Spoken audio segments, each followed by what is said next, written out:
गुजरात के भावनगर के हाइफा बंदर पर भारतीय सैनिकों की जीत को मनाने के लिए खास आयोजन किया गया।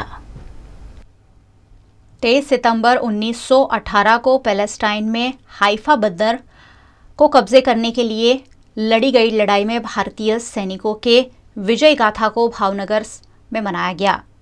सन 1914 से 1918 के दौरान पहला विश्व युद्ध हुआ था। उस वक्त भारत में ब्रिटिश शासन था।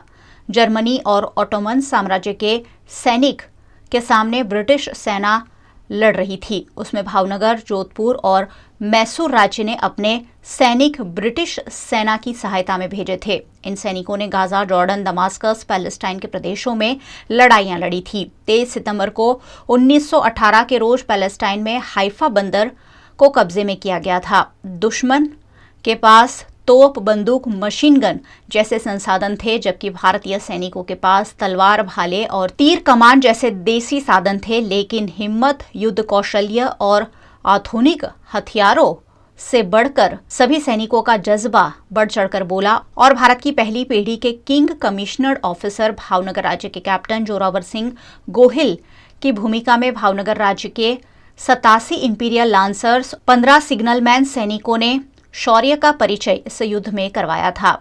हाइफा की पूरी लड़ाई का नेतृत्व जोधपुर राज्य के मेजर दलपत सिंह शेखावत ने किया था। भारतीय सैनिकों के शौर्य, पराक्रम और वीरता की वजह से हाइफा की लड़ाई जीती गई थी। दुश्मनों के 50 से ज्यादा सैनिकों का खात्मा कर दिया गया था। 1350 से ज्यादा सैनिकों को बंदी बनाया गया था और साथ ही कई शस्त्र सरंजाम भी कब्जे किए गए थे। हाइफा बंदर पर जीत की वजह से दुनिया के नक्शे पर इजराइल नाम के नए देश का जन्म हुआ। इजराइल हर साल हाइफा डे मनाता है। ब्रिटिशरों ने भारतीय सैनिकों के पराक्रम को हमेशा याद रखने के लिए लंदन स्थित लियोनार्डो जेमिंग्स द्वारा भावनगर, जोधपुर और मैसूर के एक सैनिकों की प्रतिमा बनाई गई है।